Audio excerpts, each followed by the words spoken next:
Hello students, NS तथा GM classes में आपका स्वागत है। इससे पहले वाली क्लास के अंदर अपना जो चैप्टर चल रहा था वो था आपके पास में 11वां चैप्टर, और मैंने आपको बता दिया था कि 11वें चैप्टर को हम थोड़ा सा फास्ट पढ़ेंगे क्योंकि 11वां चैप्टर क्लास के अंदर मैं करवा चुका हूं, नोट्स आपको बनाने नहीं है। तो आपके पास में 11वां जो चैप्टर था, 11वें चैप्टर के अंदर हम गोलीय दर्पण पढ़ रहे थे। क्या पढ़ रहे थे? गोलीय दर्पण। और गोलीय दर्पण के बारे में मैं आपको बता चुका था कि गोलीय दर्पण होता क्या है और गोलीय दर्पण किस प्रकार से बनाया जाता है और गोलीय दर्पण कितने प्रकार का होता है।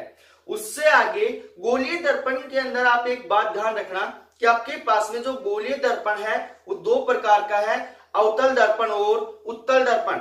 अवतल दर्पण को हम अभिसारी दर्पण कहते हैं और उत्तल दर्पण को हम क्या कहते हैं? अपसारी दर्पण कहते हैं। क्योंकि जैसे हम आगे जो टॉपिक आएंगे उसके अंदर आएगा आपके पास में लेंस, तो लेंस के अंदर दर्पण से उल्टा हो जाएगा भाई। जो आपके पास में अवतल लेंस होगा वो आपके पास में अपसारी लेंस होगा और जो उत्तल लेंस होगा वो आपके पास में अभिसारी लेंस होगा।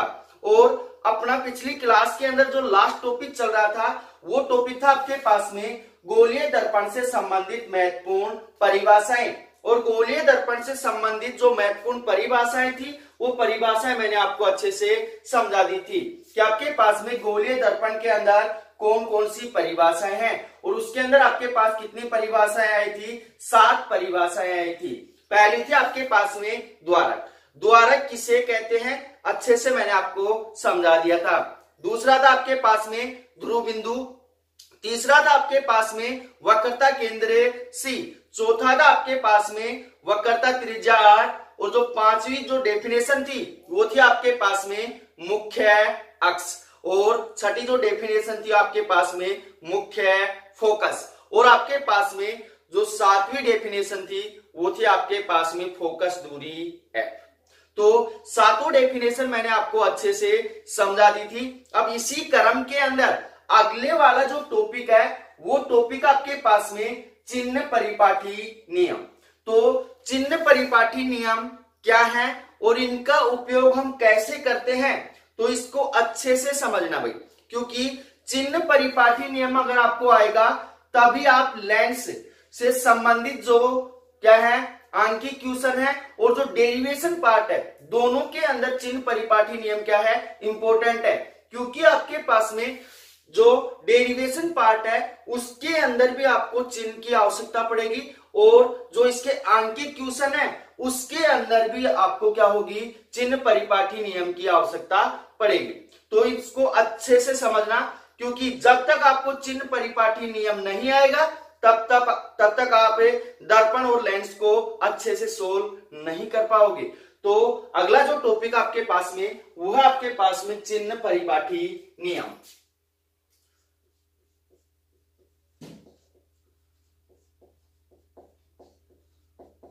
चिन्ह परिपाटी नियम तो अच्छे से समझना भाई। चिन्ह परिपाटी नियम के अंदर हम कौन कौन से मान को धनात्मक लेंगे और कौन कौन से मान को ऋणात्मक लेंगे। जो दूरी है उस दूरी के बारे में हम क्या करेंगे? चिन्ह की जानकारी प्राप्त करेंगे कि आपके पास में कौन सी दूरी धनात्मक होगी, कौन सी दूरी ऋणात्मक होगी। तो माना आपके पास में एक क्या है? अवतल दर्पण है। क्या है? अवतल दर्पण। तो ध्यान रखना भाई, आपके पास में एक बार समझाऊंगा, लेंस के अंदर आपको दोबारा से चिन्ह परिपाटी नियम नहीं समझाऊंगा, क्योंकि आपके पास में जो चिन्ह परिपाटी नियम है वो लेंस के ऊपर भी क्या होते हैं? समान रूप से लागू होते हैं। तो आपके पास में एक क्या है? अवतल दर्पण है और ये अवतल दर्पण का क्या है? द्वारक है। अवतल दर्पण का क्या है? द्वारक है। और आपके पास में ये अवतल दर्पण का क्या है? ध्रुव बिंदु O है और ये क्या है? इसका मुख्य अक्ष है। अब इससे आगे आपके पास में चिन्ह परिपाटी नियम क्या कहता है? फर्स्ट नियम को अच्छे से समझना भाई कि आपके पास में सभी दूरियां ध्रुव बिंदु O से मापी जाएंगी। सभी दूरियां कहां से मापी जाएंगी? ध्रुव बिंदु O से मापी जाएंगी। चाहे आपके पास में दर्पण के बाईं तरफ हो या फिर दर्पण के दाईं तरफ हो, आपके पास में चाहे इसके एल साइड हो, चाहे इसके आर साइड हो, चाहे लेफ्ट हो चाहे राइट हो, दोनों साइड की दूरियां किससे मापी जाएंगी? ध्रुव बिंदु ओ से। तो एक बात तो आपको अच्छे से समझ में बैठ गई होगी, चाहे आपके पास में इस साइड की दूरी हो चाहे इस साइड की दूरी हो, दोनों दूरियां क्या होती हैं? ध्रुव बिंदु ओ से मापी जाती हैं। तो ये बात आपको अच्छे से समझ में आनी चाहिए।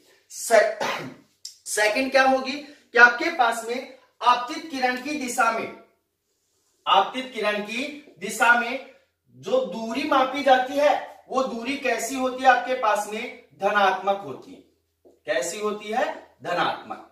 तो इस बात का ध्यान रखना भाई कि आपतित किरण की दिशा में मापी गई दूरी सदैव कैसी होगी? धनात्मक होगी। सेकंड आपके पास में कि आपतित किरण के विपरीत दिशा में, आपतित किरण जैसे ये आपतित हो रही है, इसके विपरीत दिशा में मापी गई जो दूरी है वो कैसी होगी? आपके पास में ऋणात्मक होगी। तो दूसरी बात भी आपको अच्छे से समझ में आ गई होगी कि आपतित किरण की दिशा में मापी गई दूरी सदैव कैसी रहेगी? धनात्मक रहेगी। और आपतित किरण के विपरीत दिशा में मापी गई दूरी सदैव कैसी रहेगी? ऋणात्मक रहेगी। तो दो बातें हो गई भाई।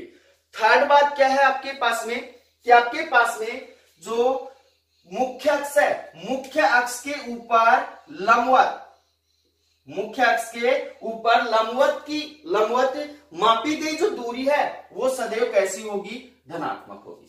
तो मुख्य अक्ष के ऊपर लंबवत की ओर जो लंबवत है वो मापी गई दूरी कैसी होगी? धनात्मक होगी। और मुख्य अक्ष के नीचे जो लंबवत दूरी है वो सदैव कैसी रहेगी? ऋणात्मक रहेगी। तो दो बातें, तीसरी बात भी आपको समझ में बैठ गई होगी कि आपके पास में मुख्य अक्ष के जो ऊपर की ओर लंबवत दूरी है वो सदैव कैसी रहेगी? धनात्मक रहेगी। और लंबवत नीचे की ओर जो दूरी है वो सदैव कैसी रहेगी? ऋणात्मक रहेगी। उससे आगे आपके पास में यहां पे ध्यान देना कि आपके पास में दर्पण के लेफ्ट साइड बाईं ओर की सभी दूरियां क्या होंगी? धनात्मक होंगी, वो सॉरी ऋणात्मक होंगी। तो ध्यान रखना आपके पास में दर्पण के लेफ्ट जो बाईं ओर की सभी दूरियां हैं वो कैसी होंगी? ऋणात्मक होंगी। और राइट साइड की जो सभी दूरियां हैं, दाईं साइड की जो दूरियां हैं वो सदैव क्या होंगी?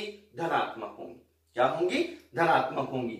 यही कारण है कि आपके पास में जो अवतल दर्पण है उसकी फोकस दूरी और वक्रता त्रिज्या क्या होती है? ऋणात्मक होती है। क्यों होती है? क्योंकि आपके पास में वो दोनों दूरियां जो इसकी वक्रता त्रिज्या और फोकस दूरी है कौन सी साइड आती हैं? लेफ्ट साइड आती हैं। इस कारण से अवतल दर्पण की जो फोकस दूरी और वक्रता त्रिज्या वो क्या है? ऋणात्मक होती है। परंतु आपके पास में उत्तल दर्पण कैसा होगा? ऐसा होगा। तो इसकी जो फोकस दूरी और वक्रता त्रिज्या है वो कौन सी साइड आएगी? राइट साइड आएगी। और राइट साइड की सभी दूरियां क्या होती हैं? धनात्मक होती हैं। तो ये हो गया आपके पास में चिन्ह परिपाटी नियम, बहुत इजी है। फर्स्ट क्या होगा आपके पास में? सभी दूरियां ध्रुव बिंदु ओ से मापी जाएंगी। सेकंड होगा आपके पास में आपतित किरण की दिशा में मापी गई दूरी धनात्मक और आपतित किरण के विपरीत दिशा में मापी गई दूरी ऋणात्मक होगी। उसके पश्चात आपके पास में मुख्य अक्ष के लंबवत ऊपर की ओर मापी गई दूरी धनात्मक और मुख्य अक्ष के लंबवत नीचे की ओर मापी गई दूरी कैसी होगी? ऋणात्मक होगी। उसके पश्चात आपके पास में दर्पण के बाईं ओर की सभी दूरियां कैसी होंगी? ऋणात्मक होंगी। और दाहिनी ओर की सभी दूरियां क्या होंगी? धनात्मक होंगी। तो इसी कारण से आपके पास में अवतल दर्पण की फोकस दूरी और वक्रता त्रिज्या क्या होती है? ऋणात्मक होती है। और आपके पास में जो उत्तल दर्पण है उसकी फोकस दूरी और वक्रता त्रिज्या क्या होगी? धनात्मक होगी। तो ये हो गया आपके पास में चिन्ह परिपाठी नियम। तो इसका अगर आप स्क्रीनशॉट लेना चाहते हैं तो यहाँ पे आप और लिख देना, ये आपतित किरण है, ये आपतित किरण की विपरीत दिशा है और ये क्या है? इसका मुख्य अक्ष है। हिंदी में आप इसको लिख सकते हैं, लिखना चाहो तो। नहीं लिखना चाहते हो तो शॉर्ट में आप इसको कर सकते हो, क्योंकि इसकी आवश्यकता हमें डेरिवेशन पार्ट और न्यूमेरिकल पार्ट जो आंकिक क्वेश्चन है उनके अंदर क्या होगी? इसकी आवश्यकता पड़ेगी, क्योंकि बार बार हम वहां पे लिखेंगे चिन्ह परिपाठी नियम से। तो चिन्ह परिपाठी नियम से आप समझ जाना कि आपके पास यहाँ क्या होगा? चिन्ह का महत्व होगा, कौन सा मान धनात्मक होगा और कौन सा मान ऋणात्मक होगा। तो अब इससे आगे अगला जो टॉपिक है वो है आपके पास में विशिष्ट किरणों का परावर्तन। इस टॉपिक को भी अच्छे से समझना, क्योंकि विशिष्ट किरणों का परावर्तन हम समझेंगे तब हमें पता चलेगा कि प्रतिबिंब कौन से स्थान के ऊपर बनेगा, क्योंकि जो प्रकाश किरणें हैं किस दिशा से आती है और किस दिशा में परावर्तित होती हैं, इनके बारे में हमें पता होगा, तभी हम उसका क्या बना पाएंगे, प्रतिबिंब बना पाएंगे। तो अब आपके पास में अगला जो टॉपिक है वो है आपके पास में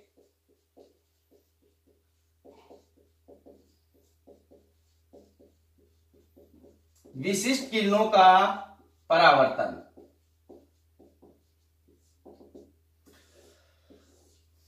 तो इसको अच्छे से समझना भाई कि दर्पण के ऊपर प्रतिबिंब बनाने के लिए दो या दो से अधिक प्रकाश किरणों की क्या होती है, आवश्यकता होती है।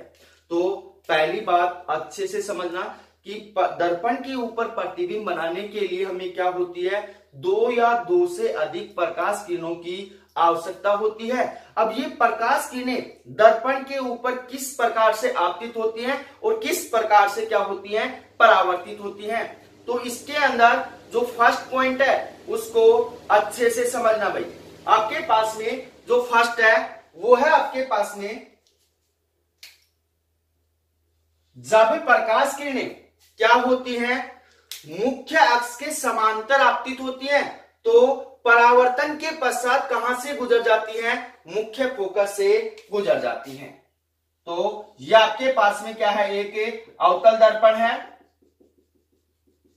और ये इसका क्या है, मुख्य अक्ष है, ये इसका क्या है, ध्रुव बिंदु O है।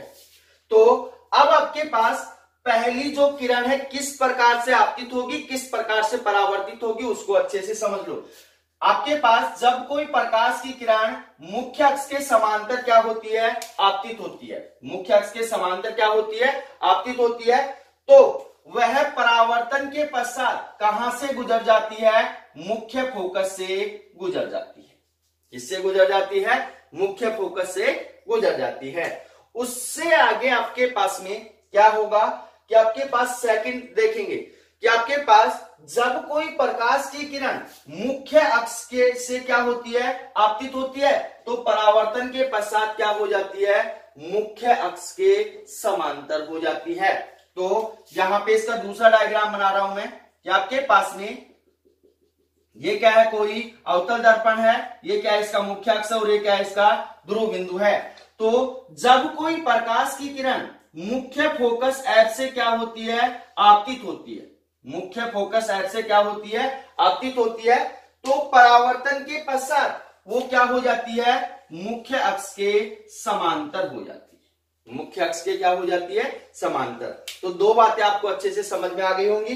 पहली बात क्या है आपके पास में, जब कोई प्रकाश की किरण मुख्य अक्ष के समांतर आपतित होती है तो परावर्तन के पश्चात मुख्य फोकस से गुजर जाती है। सेकंड बात क्या है, जब कोई प्रकाश की किरण क्या होती है, मुख्य अक्ष से आपतित होती है तो परावर्तन के पश्चात क्या होती है, मुख्य अक्ष के समांतर हो जाती है। अब तीसरी बात क्या है इसके अंदर, उसको समझना भी।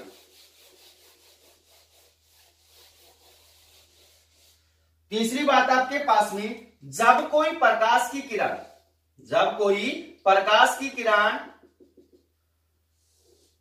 वक्रता केंद्र C से क्या होती है, आपतित होती है, वक्रता केंद्र C से क्या होती है, आपतित होती है, तो परावर्तन के पश्चात वापस वक्रता केंद्र C से ही क्या होती है, गुजर जाती है। तो तीसरी बात भी समझ में आ गई होगी आपको कि जब कोई प्रकाश की किरण वक्रता केंद्र C से क्या होती है, आपतित होती है, तो परावर्तन के पश्चात वापस वक्रता केंद्र C से ही गुजर जाती है। चौथी बात, इंपॉर्टेंट बात है, उसको अच्छे से समझना। आपके पास में फोर्थ क्या है कि जब कोई प्रकाश की किरण क्या होती है, ध्रुव बिंदु O के ऊपर आपतित होती है, तो वह जितने कोण के ऊपर आपतित होती है उतने ही कोण के ऊपर क्या हो जाती है, परावर्तित हो जाती है। तो फोर्थ पॉइंट को अच्छे से समझना भाई कि आपके पास में जब कोई प्रकाश की किरण ध्रुव बिंदु O के ऊपर क्या होती है, आपतित होती है, तो वो जितने कोण के ऊपर आपतित होती है उतने ही कोण के ऊपर क्या हो जाती है, परावर्तित हो जाती है। कहने का मतलब आपके पास में आपतन कोण और परावर्तन कोण दोनों का मान क्या होता है, आपस में समान होता है।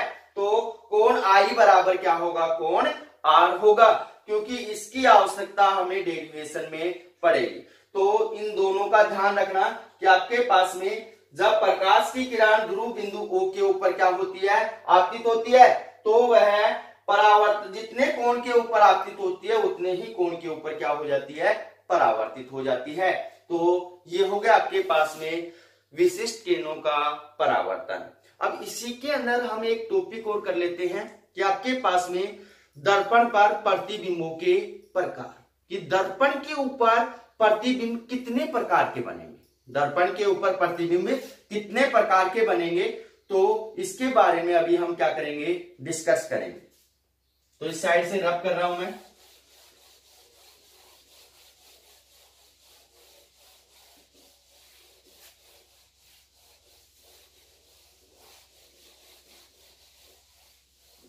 टॉपिक आपके पास में गोलीय दर्पण पर प्रतिबिंबों के प्रकार।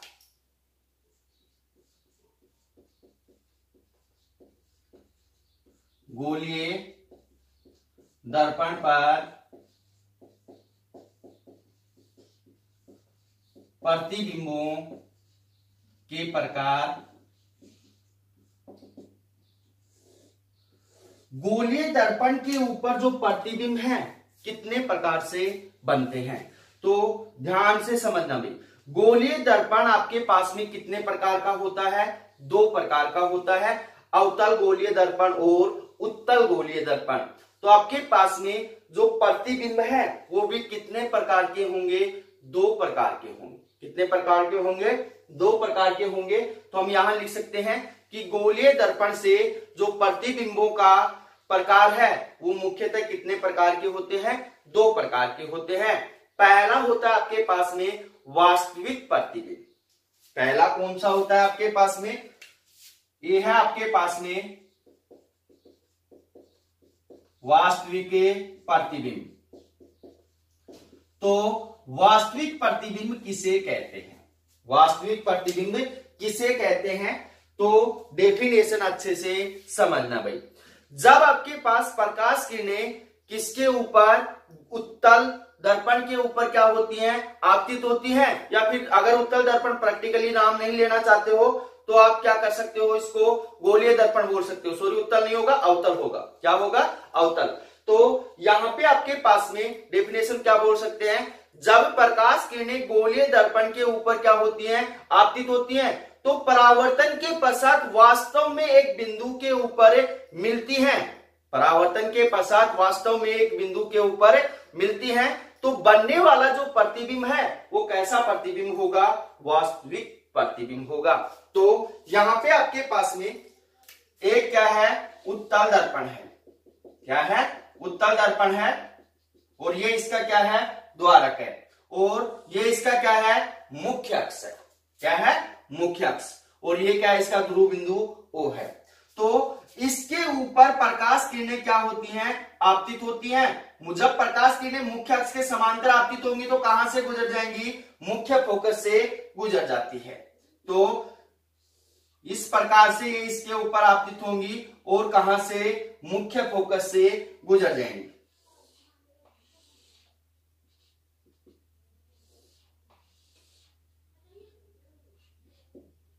इस प्रकार से।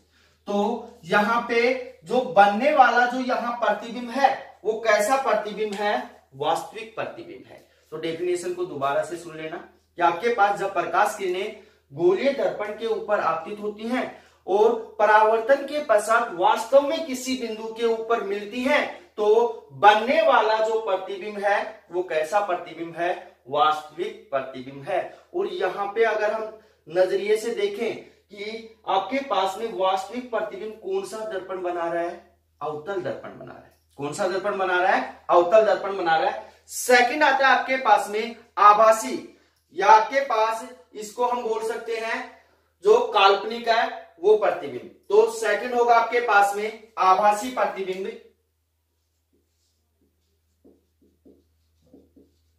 आभासी प्रतिबिंब, तो आभासी प्रतिबिंब क्या होगा उसको अच्छे से समझना भाई। कि आपके पास में जब प्रकाश किरणें गोलीय दर्पण के ऊपर क्या होती है, आपतित होती हैं, तो परावर्तन के पश्चात वास्तव में किसी बिंदु के ऊपर नहीं मिलती हैं, परंतु पीछे बढ़ाने पर किसी बिंदु से आती हुई क्या होती हैं, प्रतीत होती हैं, या किसी बिंदु पर मिलती हुई क्या होती हैं, प्रतीत होती हैं।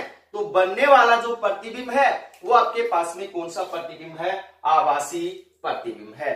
तो यहाँ पे डेफिनेशन आपको समझ में बैठ गई होगी। तो यहाँ पे आपके पास में इसके डायग्राम से समझ लो कि आपके पास में एक क्या है, उत्तल दर्पण है, और ये इसका क्या है, द्वारक है, और ये इसका क्या है, मुख्य अक्ष है, और ये क्या है, ध्रुव बिंदु O है। जब प्रकाश किरणें उत्तल दर्पण के ऊपर क्या होती है, आपतित होती हैं, तो उत्तल दर्पण इन प्रकाश किरणों को क्या कर देता है, फैला देता है। क्योंकि आपके पास में जो उत्तल दर्पण है वो कौन सा दर्पण है, अपसारी दर्पण है। तो अब आपके पास ये दर्पण प्रकाश किरणों को क्या कर रहा है, फैला रहा है। क्या कर रहा है, फैला रहा है। तो आपके पास में ये जो प्रकाश किरणें हैं वास्तव में किसी बिंदु के ऊपर मिल रही हैं क्या, नहीं, वास्तव में किसी बिंदु के ऊपर नहीं मिल रही हैं, परंतु जब इनको पीछे की ओर बढ़ाया जाता है, जब इनको पीछे की ओर बढ़ाया जाता है तो किसी बिंदु पर मिलती हुई क्या होती है, प्रतीत होती है। किसी बिंदु के ऊपर मिलती हुई क्या होती है, प्रतीत होती है। तो आपके पास में बनने वाला जो प्रतिबिंब है वो कौन सा प्रतिबिंब है, आभासी प्रतिबिंब है। और आभासी जो प्रतिबिंब है वो आपके पास में कौन सा दर्पण बना रहा है, उत्तल दर्पण बना रहा है। कौन सा दर्पण बना रहा है, उत्तल दर्पण बना रहा है। तो ये हो गया आपके पास में गोलीय दर्पण पर प्रतिबिंबों के प्रकार। तो अब इससे आगे हम पढ़ते हैं कि आपके पास जो अगला टॉपिक होगा वो टॉपिक आपके पास में गोलीय दर्पण की वक्रता त्रिज्या r तथा फोकस दूरी f में संबंध। क्या संबंध होगा इसको अच्छे से समझना भाई।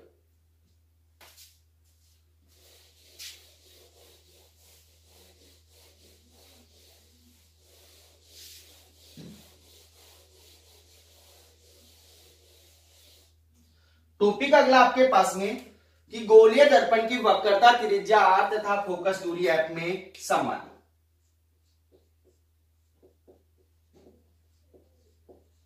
गोलीय दर्पण की वक्रता त्रिज्या r तथा फोकस दूरी f में संबंध। फोकस दूरी f में संबंध। तो आपके पास में गोलीय दर्पण की वक्रता त्रिज्या r और फोकस दूरी f के मध्य क्या संबंध होगा इसको आप अच्छे से समझना, और संबंध हमें क्या बताना चाहेगा उसको भी आप अच्छे से समझना। कि आपके पास में जो गोलीय दर्पण है उसकी वक्रता त्रिज्या r और फोकस दूरी के दोनों मानों में कितना डिफरेंट होता है, दोनों मानों में कितना डिफरेंट होता है उसको भी हम क्या करेंगे इस टॉपिक के अंदर समझेंगे। तो अब इसको हम दोनों गोलीय दर्पण से सोल्व कर सकते हैं, चाहे अवतल ले लो चाहे उत्तल ले लो। तो हम यहाँ पे अवतल ले रहे हैं। तो माना आपके पास में एक उत्तल दर्पण है, ये क्या है, उत्तल दर्पण है, और ये उत्तल दर्पण का क्या है, द्वारक है। ये उत्तल दर्पण का क्या है, द्वारक है। और आपके पास में ये उत्तल दर्पण का क्या है, मुख्य अक्ष है। क्या है, मुख्य अक्ष है।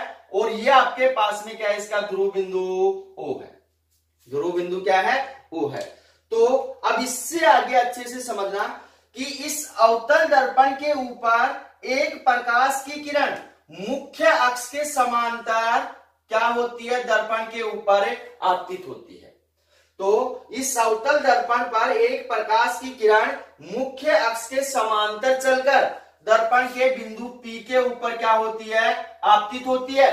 जब आपके पास प्रकाश की किरण मुख्य अक्ष के समांतर आपतित होती है तो वह परावर्तन के पश्चात कहां से गुजर जाती है?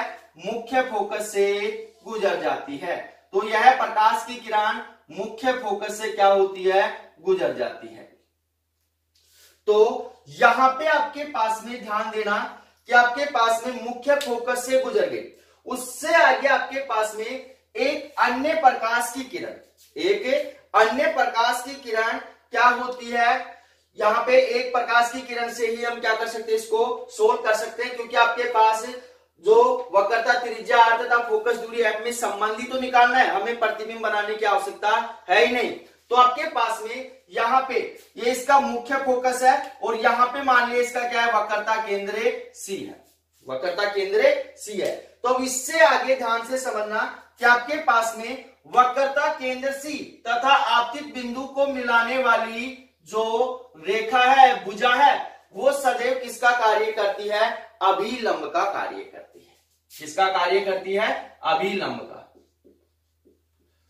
तो इस बात को भाई आप अच्छे से समझ लेना, क्योंकि आगे हम बार बार नहीं बताया जाएगा कि आपके पास में वक्रता केंद्र सी तथा आपतित बिंदु पी को जो मिलाने वाली जो रेखा है वो सदैव किसका कार्य करेगी? अभिलंब का कार्य करेगी। किसका कार्य करेगी? अभिलंब का कार्य करेगी। तो आपके पास में ये कौन सी किरण आपके पास में? आपतित किरण है, आपतित किरण। और ये कौन सी किरण आपके पास में? परावर्तित किरण है, परावर्तित किरण। तो अब इसके अंदर अच्छे से समझना कि आपके पास में आपतित किरण और परावर्तित किरण, जब मैंने प्रकाश परावर्तन का नियम पढ़ाया था तो उसके अंदर मैंने आपको अच्छे से समझाया था कि आपके पास में आपतित किरण और अभिलंब के मध्य बनने वाला कोण कौन सा कोण कहलाता है? आपतन कोण कहलाता है। और अभिलंब तथा परावर्तित किरण के मध्य बनने वाला कोण कौन सा कोण कहलाता है? परावर्तन कोण कहलाता है।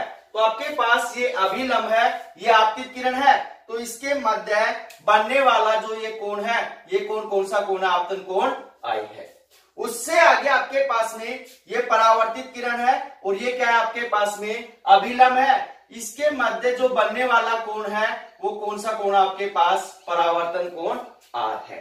अब आपके पास में परावर्तन के नियम से, किससे? परावर्तन के नियम से आपतन कोण और परावर्तन कोण दोनों आपस में क्या होते हैं? समान होते हैं। तो हम यहां पे लिख सकते हैं कि आपके पास में कोण आई बराबर क्या हो जाएगा? कोण आर हो जाएगा, क्योंकि दोनों कोण परावर्तन के नियम से क्या होते हैं? समान होते हैं। उससे आगे आपके पास में यहां पे जो एक लंब डालो, पी एम मुख्य अक्ष के ऊपर क्या है? लंब है। पी एम मुख्य अक्ष के ऊपर क्या है? लंब है। ये लंब डालने की आवश्यकता हमें तभी पड़ेगी जब आपके पास में जो दर्पण है वो क्या है? बहुत बड़ा है। दर्पण है जो क्या है? बहुत बड़ा है, तभी हमें लंब डालने की आवश्यकता पड़ेगी। अगर आपके पास में दर्पण क्या है? बहुत छोटा है, तो आपके पास ये लंब डालने की आवश्यकता नहीं है, क्योंकि आपके पास में जो बिंदु एम होगा वो किसके ऊपर होगा? ओ के ऊपर ही होगा। एक आपके पास ये जो रेखा होगी एक लंब का कार्य ही करेगी। किसका कार्य करेगी? लंब का कार्य ही करेगी।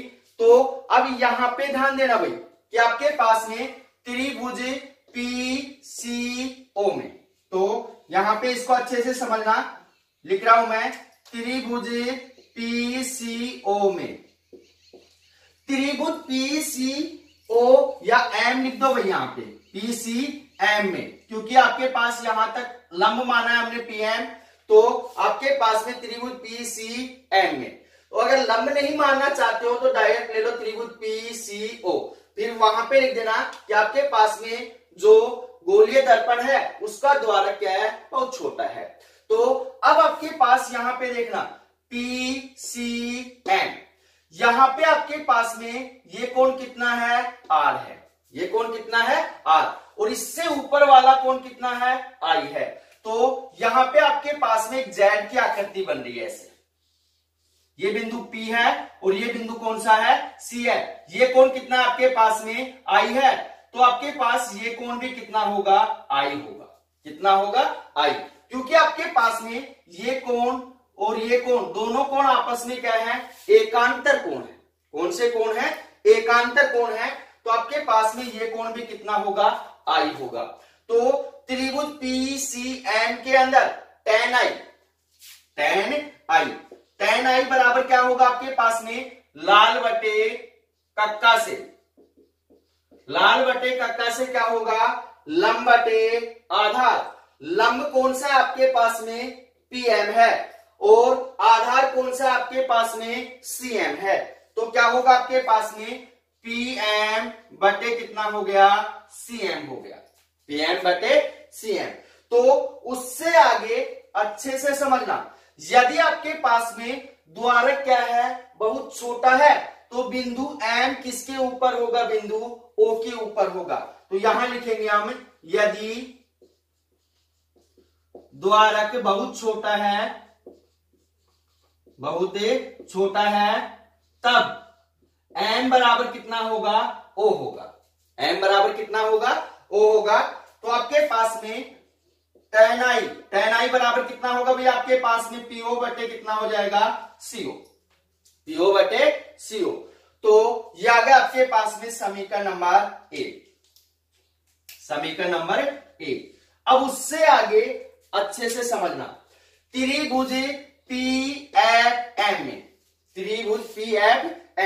या फिर इसको पहले इसको आगे सोल्व कर लो, क्योंकि बाद में सोल्व करना पड़ेगा। इसको अभी सोल्व कर लो आप, तो समीकरण आगे ही दे देंगे इसको। तो आपके पास में यहाँ tan i बराबर कितना आ रहा है, PO बटे CO आ रहा है। यदि आपके पास में क्या है, कोण I, जो आपतन कोण है I, वो क्या है, बहुत ही अल्प है। तो यहां पे लिखेंगे, यदि कोण I का मान बहुत छोटा है तब, या फिर हम इसको ऐसे लिख सकते हैं, यदि द्वारक क्या है, बहुत छोटा है, तो tan i का मान भी क्या होगा, बहुत छोटा होगा।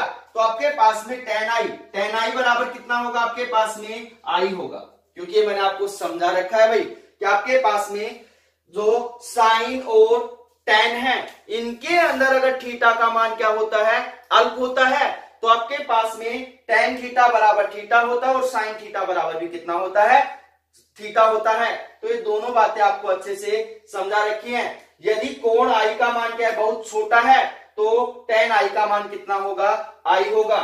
तो आपके पास में या tan i का मान क्या डालेंगे, I डालेंगे। तो आपके पास में I बराबर कितना हो जाएगा, PO बटे कितना हो गया, CO।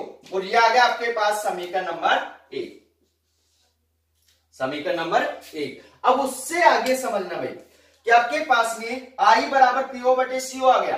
अब त्रिभुज PFM में, तो यहां पे हम लिखेंगे त्रिभुज PFM में।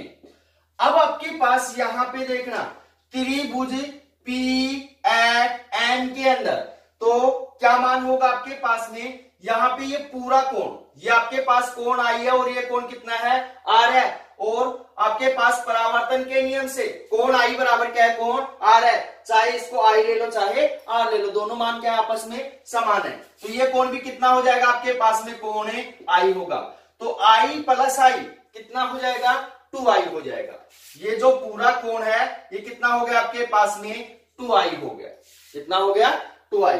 तो त्रिभुज PFM के अंदर यहां पे देखना, यहां पे भी आपके पास क्या बन रही है, एक Z की आकृति बन रही है। यहां पे ये पूरा कोण I प्लस I कितना हो गया, 2I हो गया। तो ये कोण भी कितना होगा, 2I होगा। कितना होगा, 2I, क्योंकि दोनों कोण कौन से कोण है, एकांतर कोण है। कौन से कोण है, एकांतर कोण है। तो त्रिभुज PFM में क्या होगा आपके पास में, tan 2I, tan 2I बराबर कितना होगा भाई आपके पास में, वही लाल बटे कक्का से लंब बटे क्या होगा, आधार होगा। लंब क्या है, PM, आधार क्या है, FM। तो क्या होगा आपके पास में, PM बटे कितना हो जाएगा, FM। अब उससे आगे वही बात दोबारा से रिपीट करेंगे, यदि द्वारक क्या है, बहुत छोटा है, तब आपके पास में जो m है वो किसके ऊपर होगा, ऊपर होगा। तो यहाँ पे आप लिख सकते हो यदि द्वारक क्या है, बहुत छोटा है, तो m बराबर कितना होगा, o होगा। तो आपके पास में tan 2i बराबर कितना होगा आपके पास में, PO बटे कितना हो जाएगा, FO हो जाएगा, PO बटे FO। अब उससे आगे लिखेंगे यदि आपके पास में द्वारक क्या है, बहुत छोटा है, तो tan 2i जो आपके पास में कोण 2i है उसका मान भी क्या होगा, बहुत छोटा होगा। तो यहां पे लिखेंगे यदि कोण 2i का मान बहुत छोटा है, तब आपके पास में tan 2i बराबर कितना होगा, 2i होगा। तो ये मान उठाकर यहां डालेंगे तो आपके पास कितना मान होगा, 2i बराबर हो जाएगा आपके पास में PO बटे FO। तो 2 को इस साइड भेजेंगे तो आपके पास में i बराबर कितना हो जाएगा, PO बटे कितना हो जाएगा, 2FO। ये आ गया आपके पास में समीकरण नंबर 2। अब आगे देखना भाई, समीकरण 1 तथा समीकरण 2 के अंदर, समीकरण 1 के अंदर i बराबर कितना है, PO बटे CO है। समीकरण 2 के अंदर i बराबर PO बटे 2FO है। जब समीकरण 1 और समीकरण 2 के अंदर जब दोनों का LHS मान क्या है, समान है, i है, तो दोनों का RHS मान भी क्या होगा, समान होगा। तो यहां पे हम लिख सकते हैं समीकरण 1 तथा समीकरण 2 से क्या मान होगा भाई आपके पास, जब दोनों का LHS मान समान है तो RHS मान भी क्या होगा, समान होगा। तो आपके पास क्या मान हो जाएगा, यहां होगा आपके पास में PO बटे CO बराबर हो जाएगा आपके पास PO बटे 2FO। PO से PO क्या हो गया, कैंसिल हो गया। तो आपके पास कितना मान बच गया, 1/में CO बराबर हो गया 1/में 2FO। इनको क्या कर दो, क्रॉस मल्टीप्लाई कर दो। क्या कर दो, क्रॉस मल्टीप्लाई कर दो। तो क्या होगा आपके पास में 2FO बराबर हो जाएगा आपके पास में CO। ये आ गया आपके पास समीकरण नंबर 3। अब इससे आगे कौन सा लिया है आपने, अवतल दर्पण के चिन्ह परिपाठी नियम से। यहां पे लिखेंगे अवतल दर्पण के चिन्ह परिपाठी नियम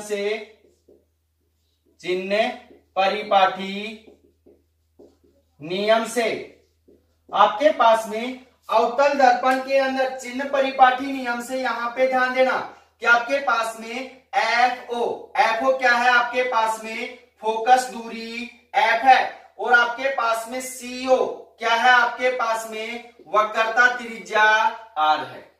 वक्रता त्रिज्या क्या है, R है। अब हम क्या करते हैं, चिन्ह परिपाठी नियम से सभी दूरियां कहां से मापी जाती है, ध्रुव बिंदु O से मापी जाती है। तो O से मापेंगे तो OC का मान कितना होगा, R होगा। धनात्मक होगा या ऋणात्मक होगा, ऋणात्मक होगा, क्योंकि हम क्या कर रहे हैं, आपतित किरण के विपरीत दिशा में माप रहे हैं। तो आपके पास में यहां पे CO बराबर कितना हो जाएगा, -R होगा, -R।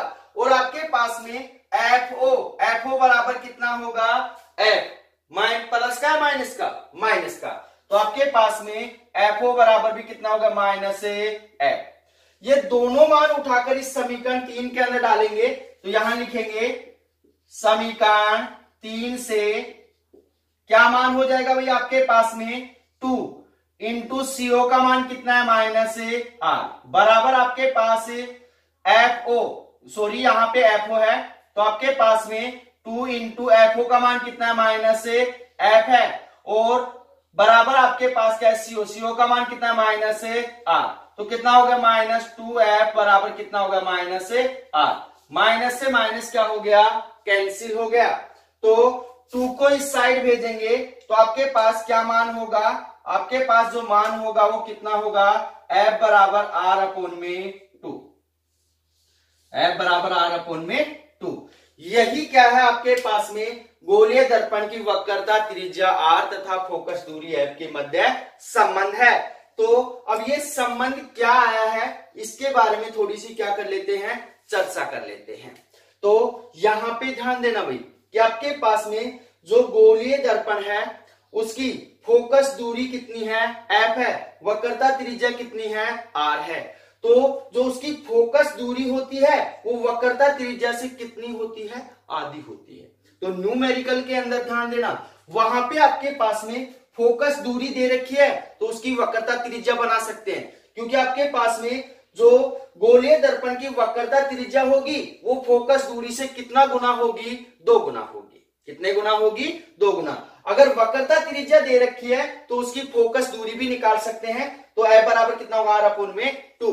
जो उसकी फोकस दूरी होगी वो वक्रता त्रिज्या से क्या होगी, आधी होगी।